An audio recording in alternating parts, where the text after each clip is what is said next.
Makita lang ang pagwapuhan, sir. Mag-i-group muna tayo. Again, would like to acknowledge the presence of the members of the Filipino community na nandito kanina, minention kanina ni Chairperson Emily Barmeda. Of course, headed by the UFG UK, the United Filipino Global UK, DAVCOM UK, the Davao Community in UK CIC.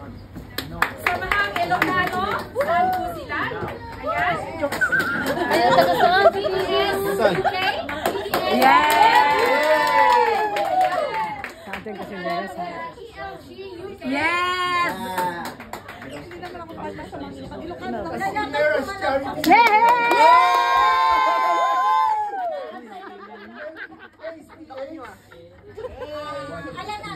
MSPH and UKDDS. UKDDS, salit ka kayo. Also, we would like to thank the presence of our media from SMNI.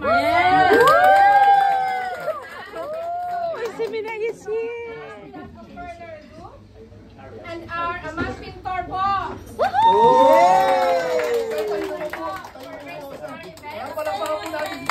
Amang Pintor is here. One of a famous painter in the Philippines, si Amang Pintor po. Maraming salamat po. Thank you. Salamat po sir at magandang gabi. Thank you so much. So without further ado, okay? So I think kailangan na natin makinig. So now we would like to call in our beloved guest, the chairman of the Senate Health Committee ng Senado, our Senator Malasakit. Ambisyo ay magserbisyo. Ambisyo ay magserbisyo. Introduction natin. Ang makatao po nating senador, Yes! Senator Christopher Lawrence Bongo.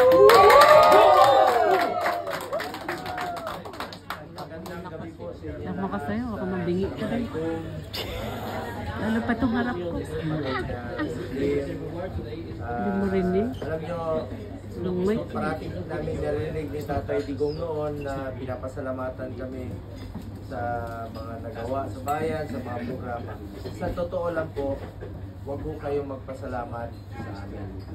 Kami po ang dapat magpasalamat sa inyo dahil binigyan niyo po kami ng pagkakataon na makapag-servisyo po. Kaya mula sa amin ni Tatay Digong, maraming salamat po.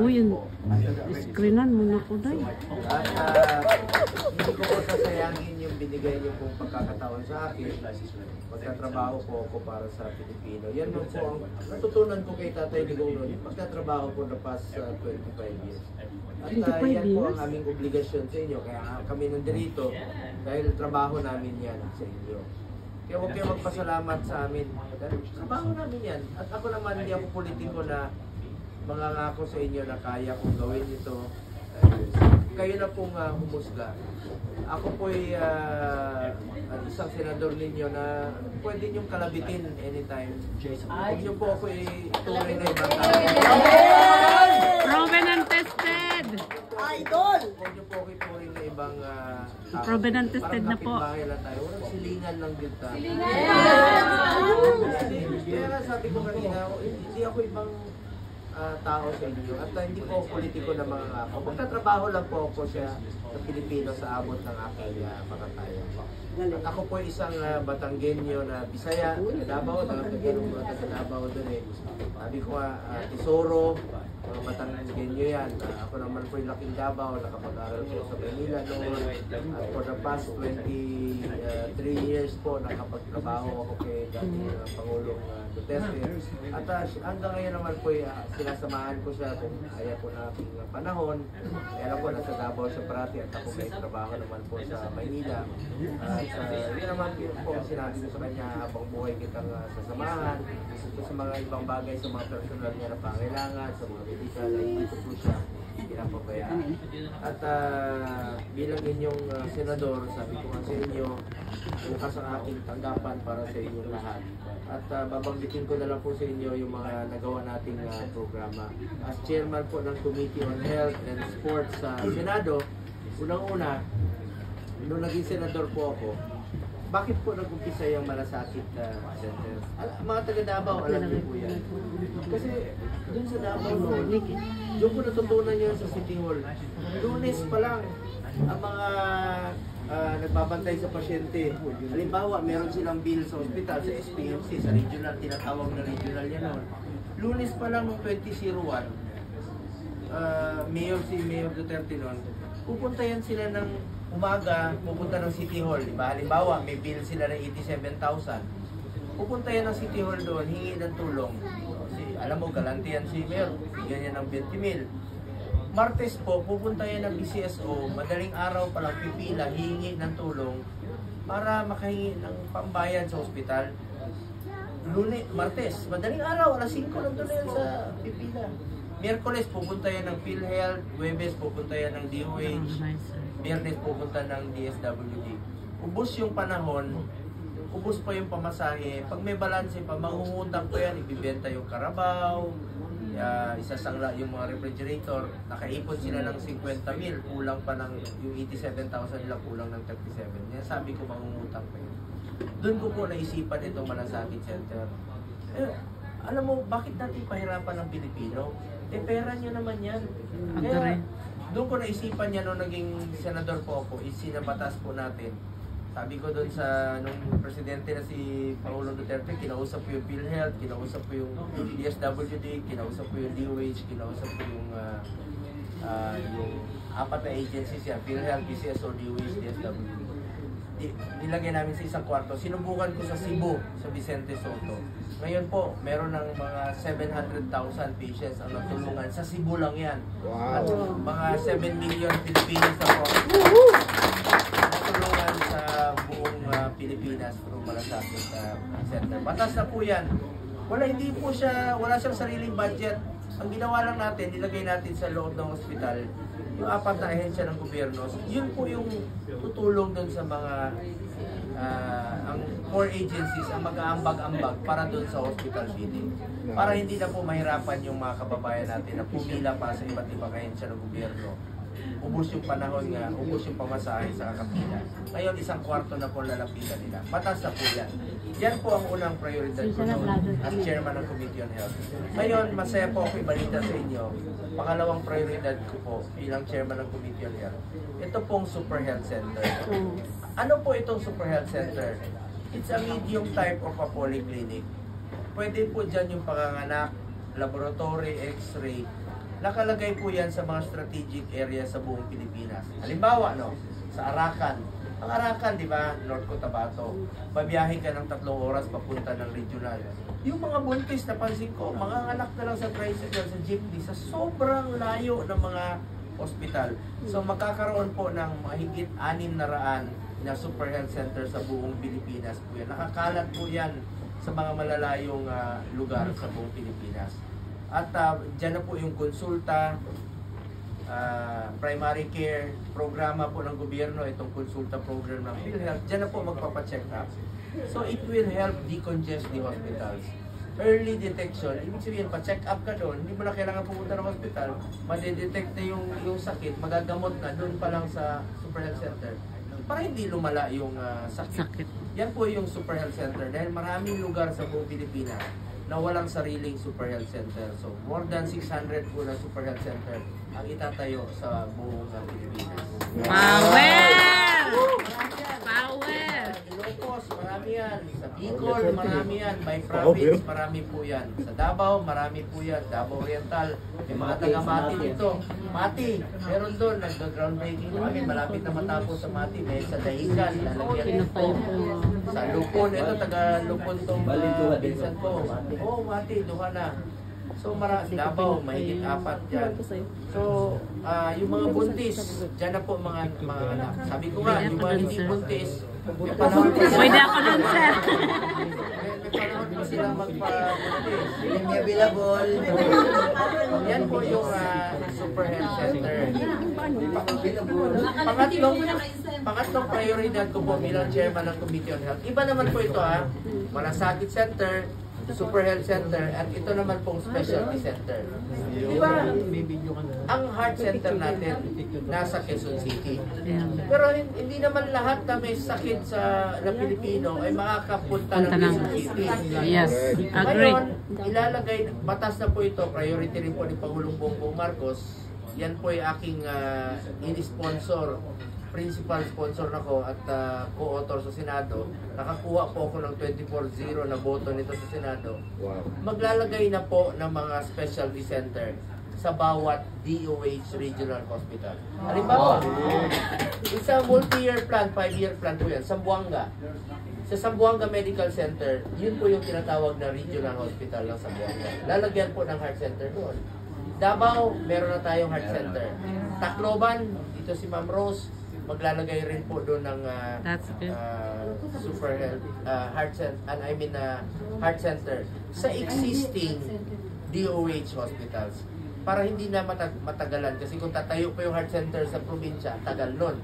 So ngayon sa existing compound, nandun na po sa regional hospital ng DOH, ang lalagay po yung mga specialty center. It's a multi-year plan, 5-year plan po yan ng ating DOH. So batas na po yan na isinulong natin. Proud po ako yung balita. Nakakuha po ako ng 24-0 na boto nito sa Senado. Even the opposition.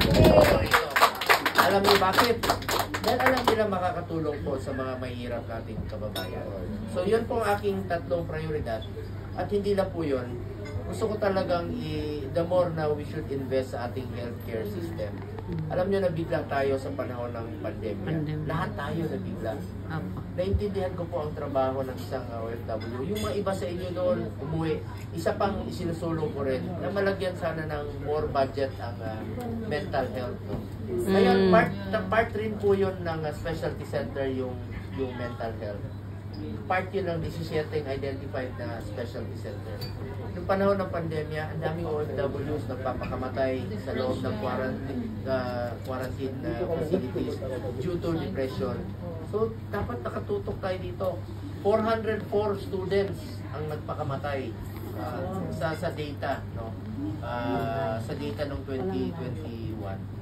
At more than 2,000 attempted suicide sa mga kabataan. So dapat po nakatutok rin po tayo sa mental health. At nung panahon ng pandemya, hirap na hirap po kami. Tayo, yung mga umuwi, talagang wala kaming tulugan. Yun yung panahon na very challenging po sa termino ni Pangulong Duterte. Akala namin, ang ganda na ng takbo ng ekonomiya. Buti na lang po nandiyan si Tatay Digo. Dahil with this political... With this 69 days kami hindi ng Davao noon. Walang tulugan. Doon lang kami, meeting dito, punta ng ospital. At ako naman po yung masaya na naging part po ako ng kanyang administration. And I'm proud na kahit papaano nakapagdulot po ng pagbabago sa buhay ng Pilipino. At asahan nyo na inyong senador, marami po akong natutunan kay Tatay Digo. Kung ano yung mga natutunan ko sa kanya ay aking parating isa na sa isip yan. At ang natutunan ko sa kanya na hindi ko kinakalimutan, ito lang po sinasabi niya. Sabi, gawin mo lang anong tama. At mahalin mo ang iyong kapwa Pilipino. Hindi ka po magkakamali. At gusto ko rin po isingit sa inyo, yun po yung trabaho ko bilang chairman ng Committee on Health. Isusulong ko po yung makakabuti. Dahil para sa akin, ang kalusugan ay katumbas po ay buhay ng bawat Pilipino. At bilang member rin po ako ng vice chairman po ako ng Committee on Migrant Workers. Nung 18 Congress, isinulong natin, ako rin po ang author at co-sponsor nung pagtatayo ng bagong departamento. Yun po yung Department of Migrant Workers. Noong unang panahon, wala pang may gusto ng departamentong yan. So sabi ko, dapat po meron kayong sariling departamento. Kaya isinulong natin ito, pinangako rin po ni Tatay Digo. Alam niyo bakit? More than 10 million Filipinos ang migrant workers natin.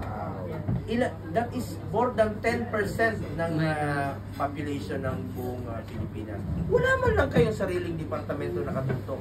Napansin ko noon, nananawagan sa radyo, sa telebisyon, sa Facebook, kaya nga nananawagan na lang doon kasi wala silang isang departamento na katutok. Ngayon po, sana ma-improve pa itong Department of Migrant Workers na para po ito sa inyo. Kayo po ang mga modern day heroes. Naintindihan ko po ang trabaho ninyo. Mas naisin nyo pong manatili sa ating bayan kaysa mapalayo sa inyong mga pamilya. Ngunit nandito po kayo para magtrabaho at malaking tulong kayo sa ekonomiya ng ating bansa. Kaya kayo po ang dapat pasalamatan. Palakpakan naman natin ang ating Palakpakan ang sarili. Yung pinangarap natin noon, panaginip natin na departamento ay sa katuparan. Yan po ang Department of Migrant Workers. Panahon Tatay Digong. Pangalawa, yung OFW Hospital. Meron na rin po kayong sariling hospital sa San Fernando, Pampanga. At nilagyan rin po natin ang Malasakit Center. At ngayon, nag-file po ako ng batas, ng bill. Bill pa yan, hindi pa yan batas. Na-institutionalize po ito OFW Hospital para may tututok talaga para dito sa hospital na ito. Wow. Na hindi masasayang. At may Malasakit Center din po dito. Nag-file din po ako ng magkakaroon ng OFW ward sa mga hospitals, government hospitals. Amen. Nice. So, ngayon naman, chairman din po ako ng Committee on Sports. Ayaw ko pong masayang yung inumpisahan ni dating Pangulong Duterte na labanan po ang illegal na droga at ang kriminalidad. Yes. Diba? Kasi pag bumalik ang illegal na droga, babalik po ang kriminalidad, babalik po ang korupsyon sa gobyerno, dahil mabibili na po. Yan ang nakakatakot. Alam ko, mahal nyo si Tatay Digong. Alam niyo bakit? Yes. May peace of mind tayo. Yung anak natin na iwan sa Pilipinas na hindi nasasaktan, nababastos, na hindi sasaktan ng mga adik sa panahon niya. Kasi dapat talaga yung mga peace-loving citizens ng ating bansa, sila yung may karapatan maglakad sa gabi, hindi yung mga kriminal. Diba? Kaya gusto ko pong wag masayang yung inumpisahan ni Tatay Digong na labanan ang illegal na droga at ang kriminalidad.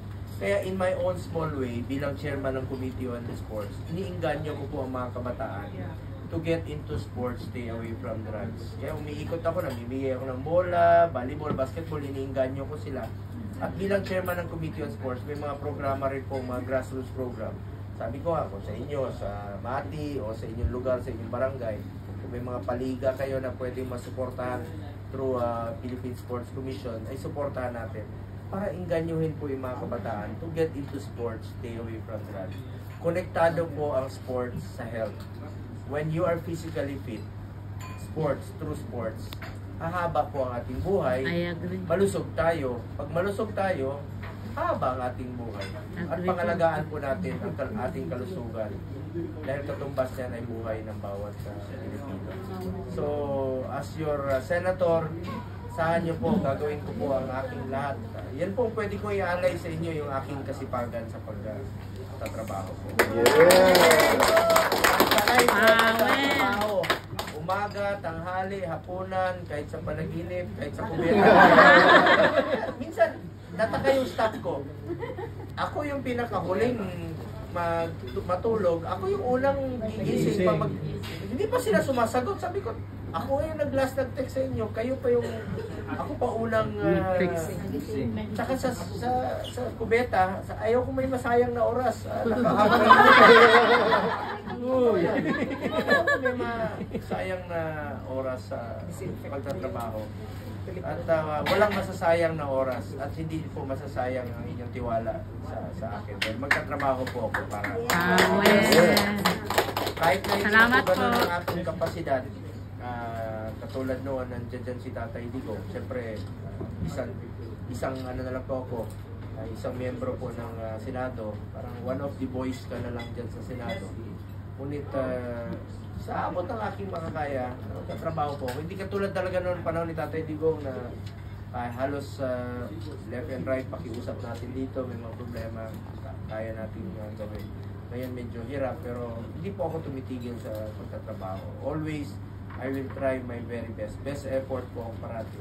At kung meron nung kayong mga pasyente na kailangan ng tulong, halimbawa sa heart center, NPTI, lung center, kailangan ng mga angioplasty o heart operation, basta dyan lang po sa mga government hospitals ay makakatulong po. Sabihan nyo lang si Ma'am Emily o inyong mga kamag-anak doon o sa aming opisina. Kahit sa mga kamag-anak nyo na naiwan sa Pilipinas. Halimbawa, kung taga Bicol kayo, kayang operahan doon sa Bicol Hospital, may malasakit doon, tulungan natin. Kung kailangan namang dalahin sa Manila sa heart center, tutulungan ko rin doon, pati pamasahe hanggang makauwi sa inyong probinsya. Salamat po sa inyo, sa inyong sakripisyo sa mga OFWs. Masaya. Kaya sabi nga ni Ma'am kanina, kahit nabaliktad niya, sa totoo lang, ako po ay mas nagagalak po ako na makita kayo. Sa totoo lang po. Mas excited po ako makita kayo. Galing rin po ako sa Hong Kong sa mga OFWs na imbitahan po ako ni Ma'am Yes sir, nakita ko nga post nyo eh. Maraming salamat po kay Ma'am Gemma. Very active po siya sa ating mga OFWs, and of course kay Ma'am Emily Parameda. Ma'am, salamat.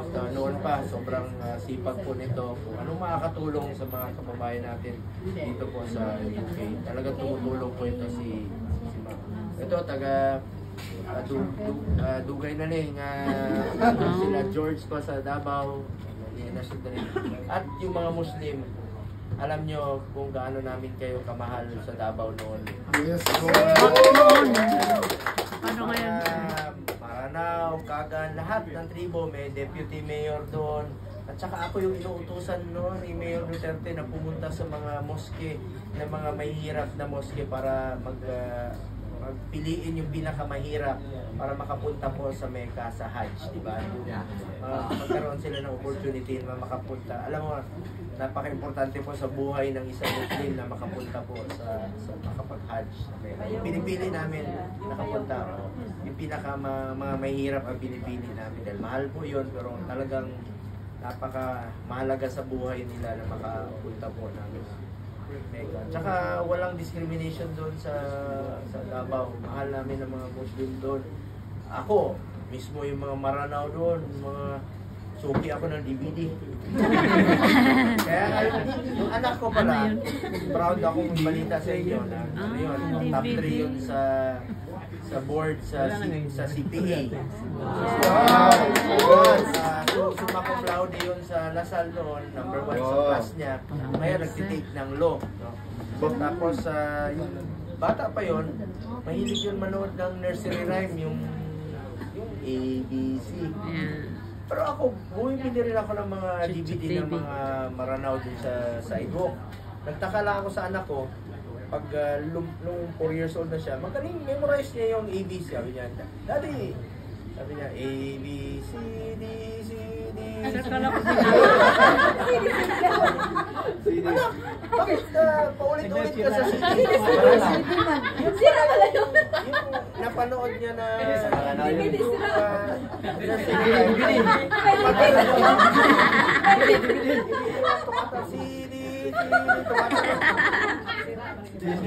paulit-ulit. Pati yung anak ko paulit-ulit pero maraming natutunan pa rin. Alam mo, mahal namin yung mga Maranao noon. Nagbibenta yan sila doon. Diyan sa gilid, sa Boulevard. I-raid na yan ang mga videogram nila Bugrimilla noon. Sabi ni Mayor Duterte, kawawa naman yung mga Muslim na i-raid dyan. 20 pesos yung puhunan. Tapos, benta nila, 35, i-raid pa sa gasaan ng Pison. Sabi niya, Bong, tawagan mo, paalisin mo sila, papunta rin mo.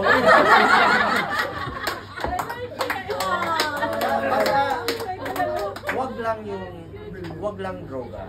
Wag lang yung kidnapping, extortion na nasira. Kawawa yung mga Muslim, nagbibenta lang yan, naghanap buhay lang. Tawagan mo na doon, paalisin mo na. Dating ng rape, bakit ba?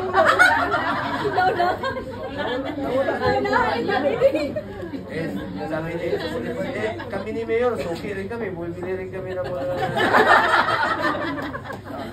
Naghanap buhay lang po yun, kababayan natin. At yun yung pamumuno niya noon, talagang binabalanse niya po ang at dyan po isa sa dahilan kaya napamahal rin po siya sa inyo. Dahil parati namin iniisip yung kapakanan parati ng anak ninyo,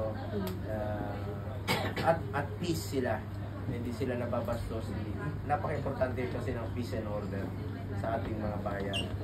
At masaya po ako. Ako po ang masaya at nagagalak na makita kayo, mga OFWs. Kahit nung presidente siya, talagang pag umiikot kami, pinupuntahan namin yung mga Filipino community at makahalubilo kayo. Masaya. Miss namin kayo at mahal na mahal namin kayo. Power, sir. Power. Salamat. Ako'y Bisaya, Batanggenyo, pero marami akong kamag-anak na mga Ilonggo. May Ilonggo rito? Meron, sir. Ginapala ko sila. Ilonggo. Ilonggo yan. Road na, Kasi ang tawag sa imo Ilonggo, ang pangalan ko Bunggo. Ilonggo. Waray, may waray dito? Ato pa, sir. Present. Opo. Katmanungan sa war. Waray, ako rin, waray kwarta. Yun lang. Pero puno ng pagmamahal sa iyo. Salamat. Salamat, Kit. Salamat. May tiki rin? Oo. Alam mo na, puntahan ko na halos lahat ng yung narinig nyo sa television. Makita nyo naman sa Facebook. Yung iba nga, di ba sabi nila sa television, mula Apari hanggang Ulo. Ako, umabot ako dyan. Umabot ako ng Apari, Baguio, Lindol, di ba, pupunta ako pagsunog. Pupunta ako pagsunog.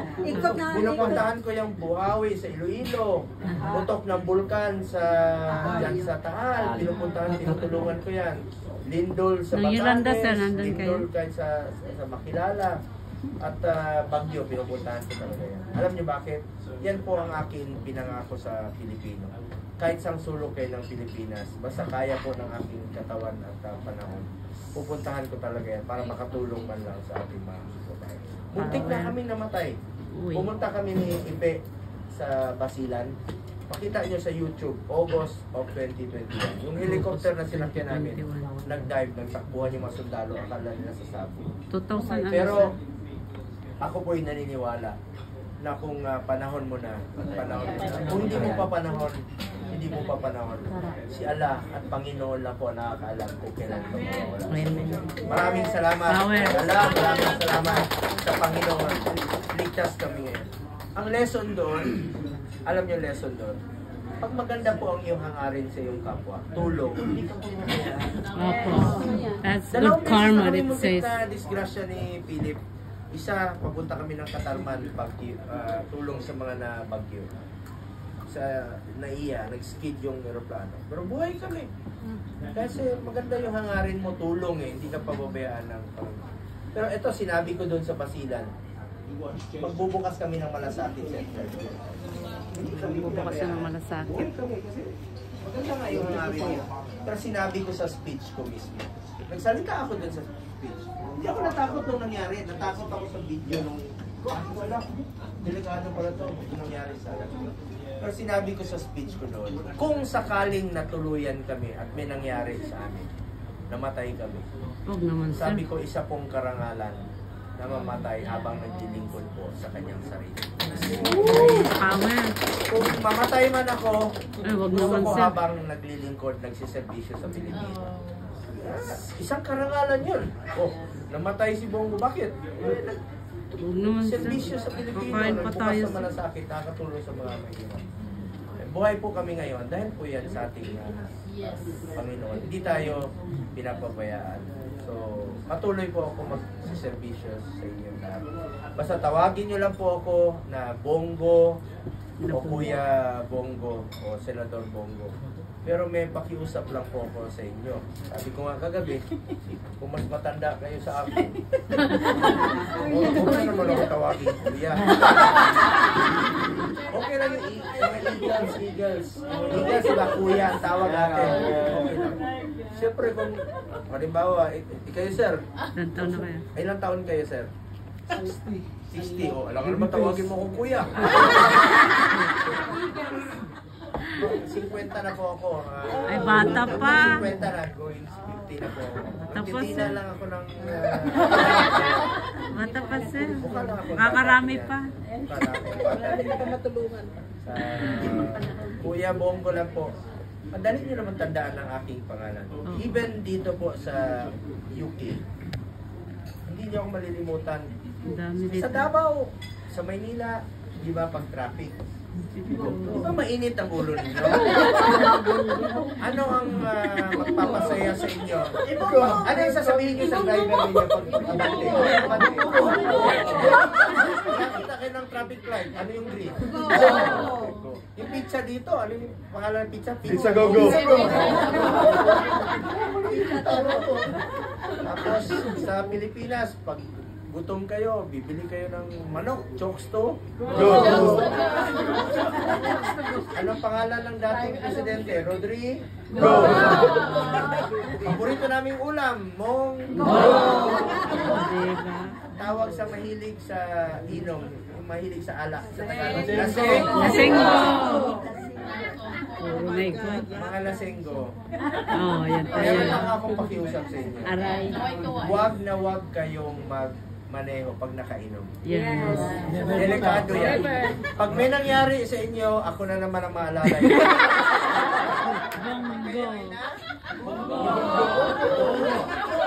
Bongo. Hindi ka talaga makalimutan. Anong paborito niyong araw? Walang trabaho? Linggo. Siyempre. Hindi po sir. Anong paboritong hotel ni Don Salto? Sugo.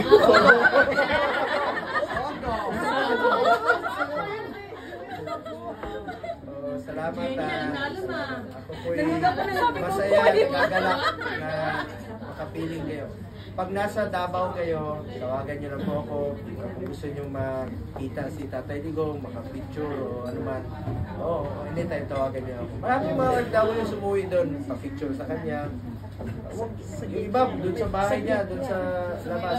Pero ito, pag nandun siya sa Davao, dalahin ko kayo sa kanya. Yung mga hindi naman taga Davao, taga Isang Bicol, truck, taga okay lang. Ilocos, punta kayo ng Davao, ako magpa-pasyal sa inyo doon, ipasundo ko kayo. Sana meron ako, ma'am, i-kontakin lang tayo. Yes po. Taga-Tanaw ba mabud ko sir? Taga-Tanaw. Ako na ako basa. Taga-asa-kasa. Samati ko sir, sa una sa Guerrero ko. Patigama ikaw? Andun ka rin ng may gabi. Madayaw. Sir, kami Manileño. Mga taga Manila, basta mapasyal po kayo ng Davao. Sabi niya Ako po mapasyal. mapapasyal sa inyo. Masundo ko. Nasa ano kayo? Sa Davao po, sa Davao. Tapos kung nasa Maynila kayo, bukas ang aking opisina. Kung nandun po kami sa Senado. Pero pag walang session, minsan umiikot talaga ako sa buong Pilipinas. Salamat sa inyo. Salamat sa inyong tiwala. Salamat sa inyong suporta noon pa man kay dating Pangulong Duterte 2016, sa akin noong 2019, kay VP Sara noong 2022. At salamat talaga.